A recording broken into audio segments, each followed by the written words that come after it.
ओम विष्णु पादाय कृष्ण पृष्ठाय भूतले श्रीमते भक्ति वेदांत स्वामी नित्य नामने नमस्ते सारस्वती देवे गौरवाणी प्रचारिणे निर्विशेष शून्यवादी पाश्चात्य देशतारिणे जय श्री कृष्ण चैतन्य प्रभु नित्यानंद श्री अद्वैत गदाधर शिवासदि गौर भक्तवृंद हरे Krishna Krishna Krishna Hare Hare Hare Ram Ram Ram Hare Hare.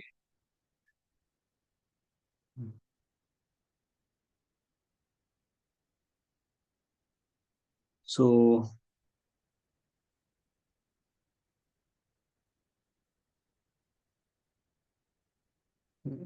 continuing further from here, Prabhuji, the simultaneous occurrence. Okay. The simultaneous occurrence of the Lord's appearance and the lunar eclipse indicated the distinctive mission of the Lord. The mission was to preach the importance of chanting the holy names of the Lord in this age of Kali, quarrel. In this present age, quarrels take place over trifles, and therefore the Shastras have recommended for this age a common platform for realization, namely chanting the holy names of the Lord. People can hold meetings to glorify the Lord in their respective languages with melodious songs. And if such performances are executed in an offenseless manner, it is certain that the participants will gradually attain spiritual perfection without having to undergo more rigorous methods. At such meetings, everyone, the learned and the foolish, the rich and the poor, the Hindus and the Muslims, the Englishmen and the Indians, and the Chandal and the Brahmanas, can all hear the transcendental sounds and thus cleanse the dust of material association from the mirror of the heart. To confirm the Lord's mission, all the people of the Lord will accept the holy name of the Lord as the common platform for the universal religion of mankind. In other words, the advent of the holy name took place along with the advent of Lord Sri Chaitanya Mahaprabhu. So in Srimad Bhagavatam 11th canto, there is a mention Krishna Varnam Tvisha Krishnam Sang Upangastra Parshadam Yajna Sankirtana Prayer Yajanti Sumedasha. That in the age of Kali, the Lord will appear in a golden form. Tvisha, Tvisha Krishnam. Tvish Akrishnam. His body will be Akrishna, golden form. Sanga Upanga Astra Parshadam. He'll appear with his weapons, his associates, and his family members. Yajna Sankirtana Praye. So his process, his yajna, his austerity will be chanting of the holy names. Yajanti Sumedasha. So not everyone will take to it. It's not that we are chanting, we are reading, we are preaching, so everyone will become a devotee. So only a few. Yajanti Sumedasha, very few. Actually, Srila Prabhupada mentions that a vast majority of people who even take to the holy name will not even become devotees. Krishna has said in the Bhagavad Gita, Manushyanam sahasreshu kaschid yatati siddhaye yatatam api siddhanam kaschin mam vetti tattvata. It's very difficult. It's very, very difficult for people to become devotees in this age. Even when one starts chanting, there is every likelihood that one will eventually drop and go. When Srila Prabhupada was asked, like once Prabhupada's disciples asked him that, Prabhupada, we have the best philosophy, the best method, the best spiritual master. So why are people still leaving? The Prabhupada said that, don't be surprised at those who leave. Be surprised at those who stay. Maya is extremely strong. She will take us away even from the altar of the deities. Maya is extremely strong. To fight Maya, we have to be very strong. It's a very difficult process. So yajantihi sumedhasha. Only those who are very intelligent will be able to take to it. So, so it's a very difficult process, but at the same time, it has to be done because in the other ages, the process of liberation has been even more difficult. In the Satyug, it was hundreds of thousands of years of austerities. Rishi Vishwamitra was performing austerity for 8,000 years before Menaka disturbed him. So you can imagine 8,000 years of constant meditation. So you can imagine that in that meditation, he was not eating or drinking. He was sitting in constant meditation. And after 8,000 years, Menaka could disturb him. So how difficult this process is. So, So in this age, the process is Yajna Sankirtana. So it's only chanting. So it's only the chanting of the holy names. Hare Nam Eva Kevalam. And how does that benefit? So Lord Chaitanya has explained. We'll see that at the very end of Chaitanya Charitamrita. Cheto Darpanam Arjanam Bhava Mahadavagni Nirvapanam. So Cheto Darpanam Arjanam. The mirror of consciousness will be cleansed by constant chanting. So we read the books, we read the philosophy, we try to understand it. And when we chant, this chanting purifies our consciousness actually, so that we can understand the words of the Bhagavad and they enter our heart. And anyone can do it.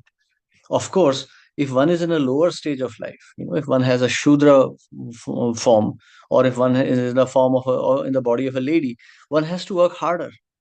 But anyone who has a human form is qualified to chant the holy names and be delivered. So some people are very intelligent, some are not so.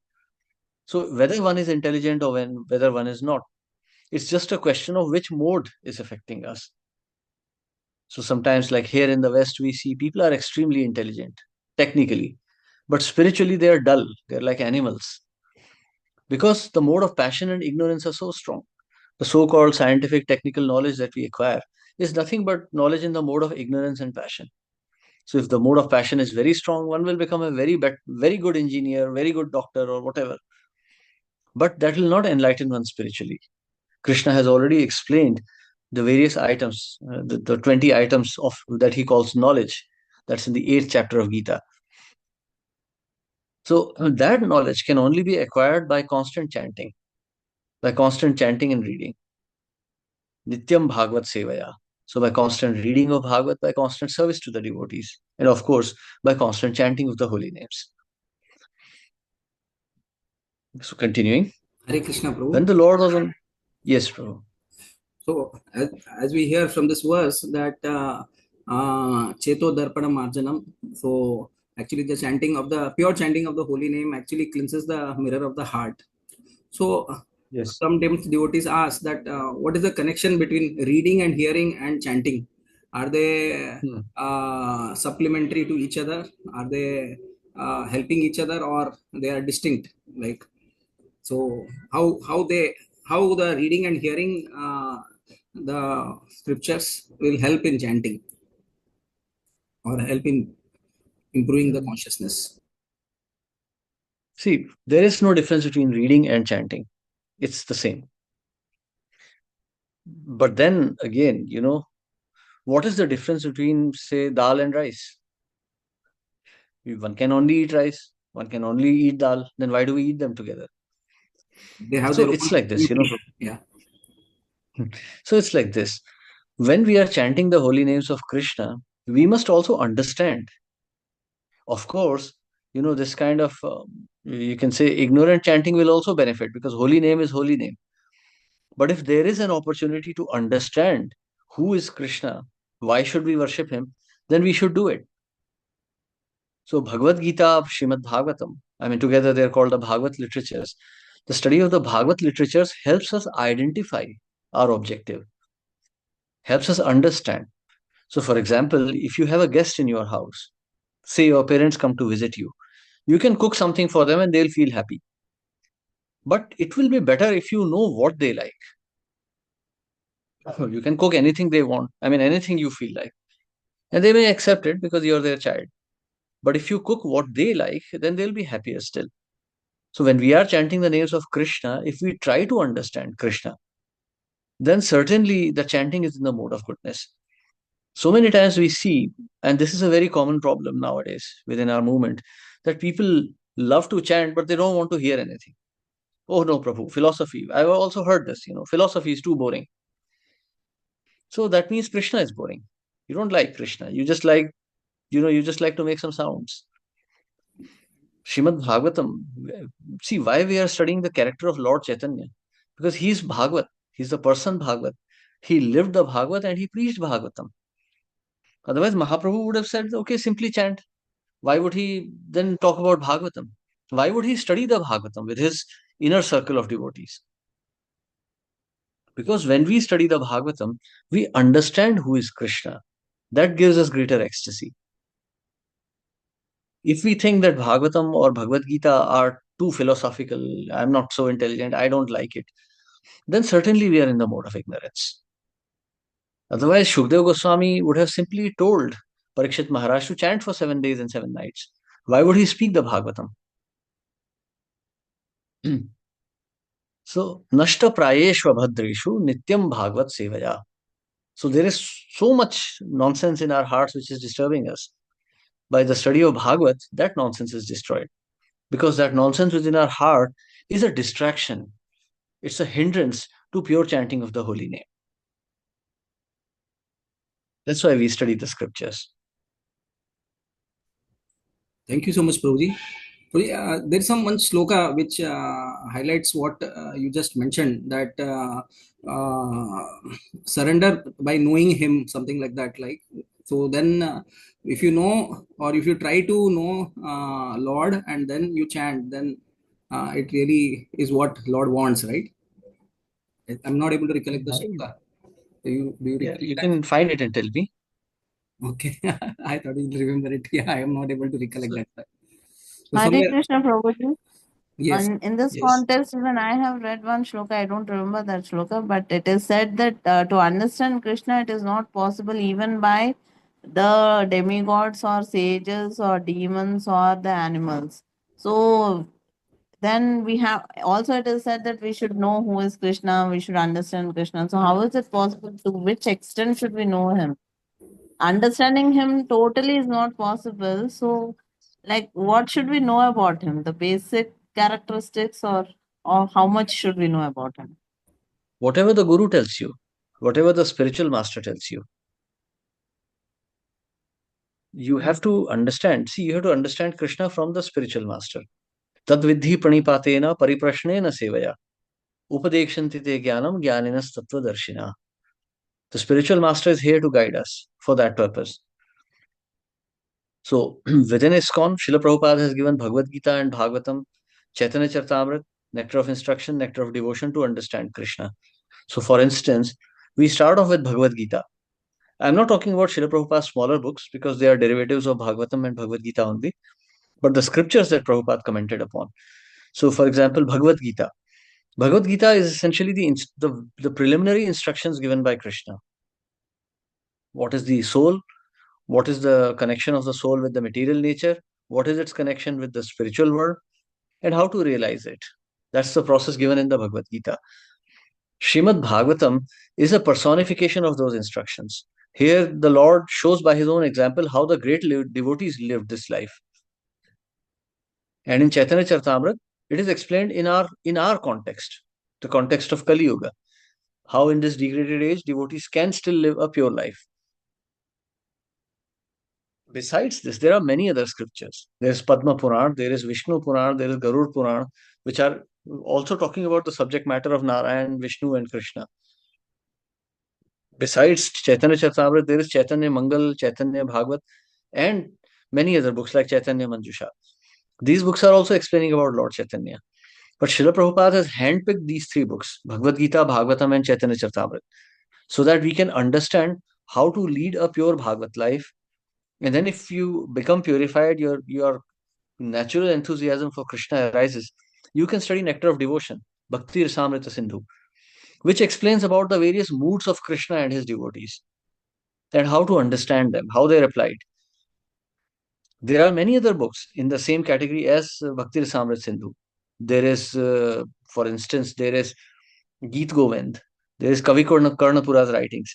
But these books are not allowed because Srila Prabhupada has given specific instructions for our type of consciousness. If we try to go here and there, we'll get confused and we'll make mistakes. So it's best to stick to what Guru has given, what the spiritual master has given, then you will understand Krishna. Okay, Prabhuji. Sounds good. Thank you. Thank you. Prabhuji, the 6.29 give the hint that one has to know, and or the end sloka of 7th chapter, sorry, 7.29 and 7.3, does it give a hint that one has to know Krishna in as much as possible so that one can surrender to him nicely? Yes. how will we surrender, you know? Like for example, let's take a mundane example. When a boy and a girl are about to get married, you know, in arranged marriage, they want to know each other. Even in case of love marriage, the boy and girl spend time with each other. Not that simply the boy is looking good or the girl is looking good, we'll just get married. No, we need to understand whether that nature is good for us. Is it suitable for us? She may look very beautiful, but is she of a good character? Is she of a good nature? Is she qualified? So we need to ask all these things. We need to understand these things. So, and that is something as simple and, you know, as mundane as marriage. So, what to speak of surrendering our whole life? So, when we are trying to surrender to someone, we better know who that person is. You know, in a war, when soldiers surrender, they surrender only when they know that the enemy will not kill them. So, if we are surrendering to Krishna, we can't say we are surrendering to Krishna, but we don't want to know anything about him. Then that is foolishness. So that's what we do without knowing, without the mood of surrender. Even if we chant, then it will not be the best of our attempts of calling the names of the Lord. So one should So, yeah, really try to here know. the question is, Yeah. here the question is, if we are only chanting and we are not reading, what are we doing in other time? The free time. What are we doing? Yes, that is a very important question. Yes. So the whole idea is slowly and steadily try to give more and more time for in Krishna consciousness. So it may be for knowing, Yes. or it may be for meditating on him, or it may be simply said to be calling him by chanting. So one has to take up more and more time to spend with Krishna. Yes.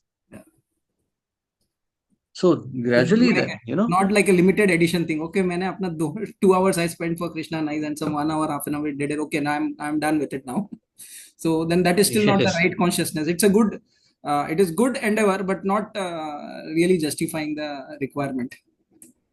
No, no. Hare See, Krishna because our Prabhuji. yes, Hare Krishna. I also read this that only intelligent people can understand about Krishna and can attempt to surrender towards Krishna. So, actually, many people may start up chanting the holy names, but after a certain time they realize that it's getting difficult, this sort of bhakti. So, they may they turn back towards some other demigod. So such people are there whom I know, and those people are called Mayavadis. Is it so? Because even in fact this is also written like Shankaracharya. He himself said that Krishna is the supreme personality of Godhead, but his followers they don't accept this totally. They believe in Krishna, but again they also pray other demigods. Maybe they get the results faster. That is why. So, uh, what do you say about this? Like, it is there, no, somewhere in Bhagavad Gita. Like, there are only intelligent people who can understand Krishna. So, are we intelligent or are we not intelligent? How do we decide about it? Like, it depends upon how much dedication we are putting towards chanting. Should yes, that be the decision making thing? yes. So how much have we dedicated ourselves to Krishna? That is the extent of our intelligence. Jai Krishna bhaje sei bada chatur. So It takes it long depends. time, patience. Yeah, it Not takes a a long time, takes a lot of patience. So the There's point no is like, guarantee also, no, that we will go to Krishnalok. No, that. After that's doing all so right. much, okay, next life will be a better life in a devotee's family. That's all we can think. See, the point is this, that, you know, how much are we interested in knowing Krishna? How much do we want to know Krishna? That's the, you know, that's the extent of our intelligence. How much eager are we? Actually, not even how much interest, like how much eager are we to know Krishna? That is the extent of our intelligence. If our eagerness is to serve in the material world, well, that's our intelligence. See, as per you, what you're saying is how much we should be wanting to know about Krishna, or we should be wanting to know Krishna in the way that we should be able to love Krishna, right? It's a First, matter let's of try to know Krishna. Love will okay, manifest later. Love for okay. Krishna is it's a very advanced thing, but let's try to first understand who he is. Like Prabhupada says, let's try to be grateful to him. He has given us everything. He has given us everything in our life, including this body, even this intelligence. So let's try to be grateful to him. Let's try to figure out who he is. Love can manifest later.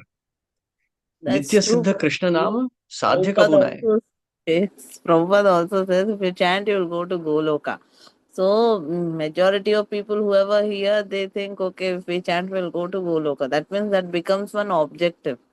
So people may do it blindly without knowing him, or people will try to know him. So people who try to know him are more intelligent. People who do it blindly, they may or may not. I don't know what will happen with them who just chant. Krishna Okay, will because purify Guru them. has said we'll chant. Guru has said we'll Krishna will do. purify. Krishna will purify, but that purification may not be very pleasant. Long lasting नहीं होता है ऐसा. Yeah, Krishna may take away the job, will take away wealth, take away the family, and then the person will become destitute. Then Krishna will accept the surrender. See, material nature will take away whatever she has given. And that's not pleasant. That's never pleasant. So one may think, okay, it's all right, I'll chant, who cares? Let me just do only this much. Then one has to take another birth and another birth. Bahujanma jadi kare, Shramana Kirtan, tabu tana pave, Krishna pade premadhan. One may keep on listening and chanting many, many births, but will never attain Krishna because the interest is not there. Interest is not there. Krishna will put again in a similar situation in the next birth. Again, the same thing doctor, engineer, lawyer, economist. Again, the same thing family, job, and some chanting. Then again, another job, another family, and some more chanting. But never complete purification because the heart was never in the process. We become what we want to become. It's simple as that. It's very simple. Okay. People work very hard to buy a house, to buy a car, to have a wife, to have some children. They work very hard. They put their heart and soul into it. But no one puts even a fraction of an effort to understand Krishna. So if getting a wife, getting a child is so difficult in this world, how much more difficult it is to attain Krishna? Do Very you think I can difficult. simply walk in the market and get married to someone and get a child and live a happy life? No, I need to Mm. work I'll really need to work a lot to get such even tiny benefits in life. Getting a job. Do you think I can simply walk into an office and get a job? No, I need a bachelor, some master's degree, experience, everything, then some interviews, then I'll maybe get some little bit job. So how can one simply think of walking to Golok Vrindavan like this? That's not going to happen. Bhakti, unless done with heart and soul, is never going to fructify. Millions of births, even millions of Brahma's births. One may never become a devotee if one's interest is not to become a devotee. Okay, okay. Understanding. Yeah, very clear now. Thank you, Hari Prabhu. Hari. So Hare although the Krishna. scriptures and the acharyas will say that definitely if you are chanting or you try this endeavor, you'll once go back to Goloka or to the holy dhams of the Lord. But one has to Hmm. try sincerely to fasten that process. So one should not just be a lazy attempt. Like No, no, no. so even though it is In guaranteed fact, you'll go back, but because that is the Lord's compassion that He is doing all this to so that He can get the souls back to Godhead. That is Lord's endeavor. But what is the endeavor of a sadhaka? The sadhaka should try the best from his or her side. Otherwise, what is the problem? And what is the initiative from our side? We are just saying, okay, we are anyway going to go to Godhead anytime. It doesn't work like that. yeah, endeavor has to be very strong. Endeavor has to be very powerful. Otherwise, bhakti will not be possible.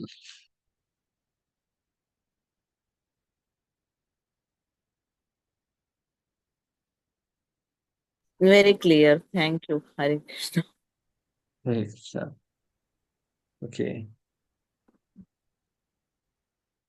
Should we just take one paragraph more? Okay. When the Lord was on the lap of his mother, he would at once stop crying as soon as the ladies surrounding him chanted the holy names and clapped their hands. This peculiar incident was observed by the neighbors with awe and veneration. Sometimes the young girls took pleasure in making the Lord cry and then stopping him by chanting the holy name. So from his very childhood, the Lord began to preach the importance of the holy name.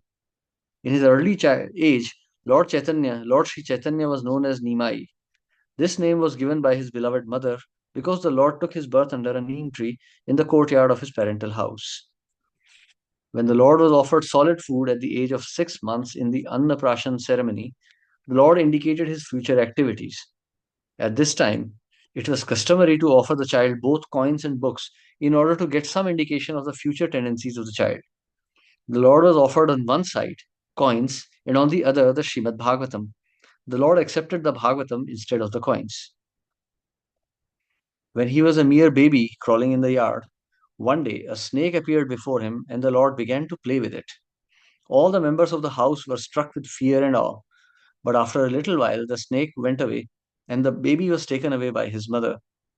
Once he was stolen by a thief who intended to steal his ornaments, but the Lord took a pleasure trip on the shoulder of the bewildered thief who was searching for a solitary place in order to rob the baby. It so happened that the thief, wandering hither and thither, finally arrived just before the house of Jagannath Mishra, and being afraid of being caught, dropped the baby at once. Of course, parents and relatives were glad to see the lost child. Okay. So here we can see, from the very childhood, the Lord exhibited these pastimes, inducing others to chant, and he performed miraculous activities. So, as in Chaitanya Charitamrita itself, it is written, Avatara nahi kahe ami avatar, lakshana jani muni karaha vichar. So, the incarnations of the Lord never claim that they are the Lord.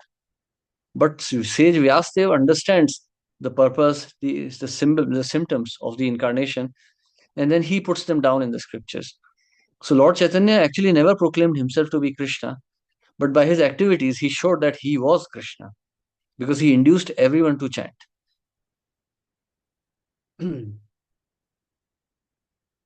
Hare Krishna. Yes. Any questions or comments? Okay, we stop Hare here today. Krishna, Thank you very Prabhuji. much. Yeah. Prabhuji, can I ask you? Yeah, please. Uh, you said Lord Chaitanya, he never said he was Krishna, but with his activities, he was almost like Krishna. So many people started following him, and he went to South India also. So people were followers.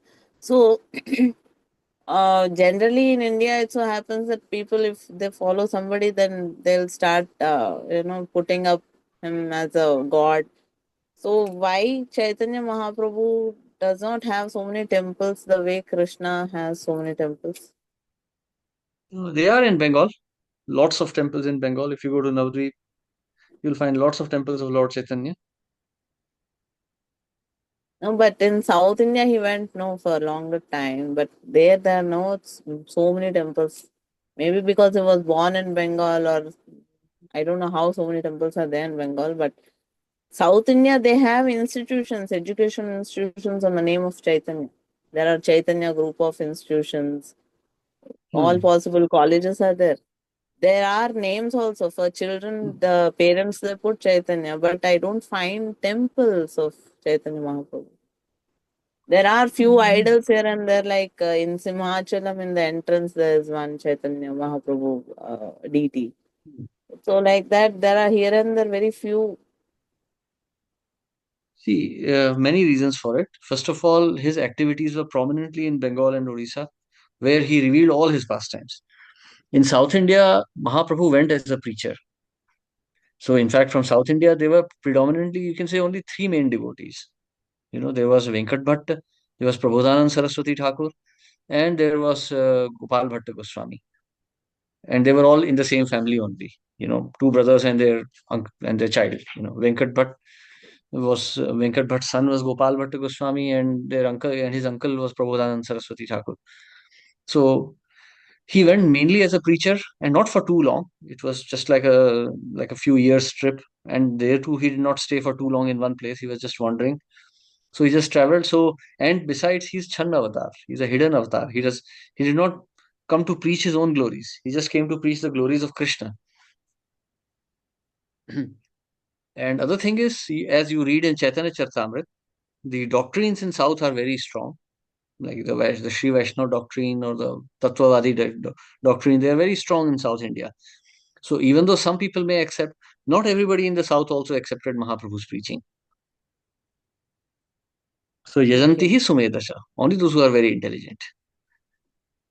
Okay. Most part of India, actually, Lord Chaitanya is accepted as a saint or a preacher only. So, Yeah. in Navdeep and Puri, that Lord Chaitanya manifested all his pastimes to his intimate devotees, and through his intimate devotees, now through the Sampradaya process, we know that Lord Chaitanya and Nityanand Mahaprabhu are none other than Krishna and Balram. Otherwise, it would have been hidden only. It's only through the intimate devotees, like we have CC and all the stuff. Okay, so we come to know. Elsewise, not possible only. Other places, as Prabhuji said, people accept him as a very pure devotee or a saint. And that was the objective itself, right? The objective of his avatar, to show how a pure devotee acts, how a pure preacher should be, how a pure devotee should be there. So that was his role. So he was following his role. Yeah. Okay. Okay. Okay, so thank you very much. Srila Prabhupada ki jai. Srila Hare Prabhupada. Krishna. Okay, thank you, Prabhuji. Thank you, all the devotees. Hare Thank you. Krishna. Hare Krishna. Thank you.